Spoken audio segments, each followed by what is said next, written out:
இயேசுவுக்கே புகழ். இயேசுவில் பிரியமானவர்களே, இன்று நம் ஆண்டவர் திருவெளிப்பாடு 3 அதிகாரம் 8 வசனத்தினூடாக இவ்வாறு நம்மோடு பேசுகின்றார். உன் செயல்களை நான் அறிவேன். இதோ, எவராலும் பூட்ட முடியாத கதவை நான் உனக்கு முன் திறந்து வைத்திருக்கின்றேன். சிறிதளவு வலிமைதான் உன்னிடம் இருக்கின்றது. இருப்பினும் நீ என் வாக்கை கடைபிடித்தாய், என் பெயரை மறுதலிக்கவில்லை. ஆம் பிரியமானவர்களே, ஆண்டவர் நம்மை நன்றாக ஆராய்ந்து அறிந்து வைத்திருக்கின்றார். நாங்கள் செய்கிற செயல்களுக்கு தக்க பலனை அவர் எங்களுக்கு கருத்தருகின்றார். நாங்கள் எங்களோட வாழ்க்கையில் எவ்வளவோ காரியங்களில் ஈடுபட்டிருப்போம்.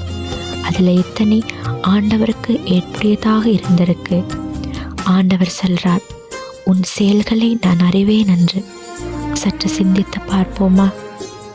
ஆண்டவர் கூறுகின்றார், எவராலும் பூட்ட முடியாத கதவை உனக்கு முன் திறந்து வைத்திருக்கிறேன் என்று. பிரியமானவர்களே, இதிலிருந்து என்ன விளங்குது? ஆண்டவர் எங்களுக்காக நியமிச்சிருக்கிற பாதை மிகவும் பெரியது. அவர் எங்களை அநாதி சிநேகம் வச்சிருக்கிறார். எங்களுக்கு நியமிச்சதை யாராலும் தடுக்க முடியாது. எங்களுக்கானது ஏற்ற காலத்தில் எங்களுக்கு நிச்சயமாக வந்தே சேரும். அதுக்கு நாங்கள் ஆண்டவரோடு இருக்கணும். அவருடைய வார்த்தையை அன்றாடம் தியானித்து ஜெபிக்கணும். எந்த சூழ்நிலையிலையும் நாங்கள் அவரை விட்டு விலகக்கூடாது. யாருக்காகவும் அவரை விட்டு கொடுக்கவும் கூடாது. நீங்கள் அவரிலே பிரியமாக இருக்கணும். ஆண்டவர் கூறுகிறார், சிறிதளவு வலிமைதான் உன்னிடம் இருக்கிறது. இருப்பினும் நீ என் வாக்கை கடைபிடித்தாய், என் பெயரை மறுதலிக்கவில்லை.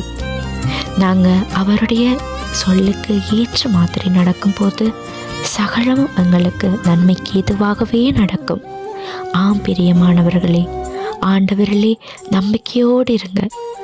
அப்பொழுது யார் தடுக்க நினைச்சாலும் உங்களுக்கான ஆசீர்வாதம் உங்களிடம் வந்தே சேரும். இந்த வார்த்தையை நீங்கள் முழு மனதோடு விசுவாசித்து ஏற்றுக்கொள்ளுகிறீர்களா? அப்போ விசுவாசத்தோடு ஆமேன் சொல்லுங்க. இயேசுவின் நாமத்தினாலே ஆமேன்.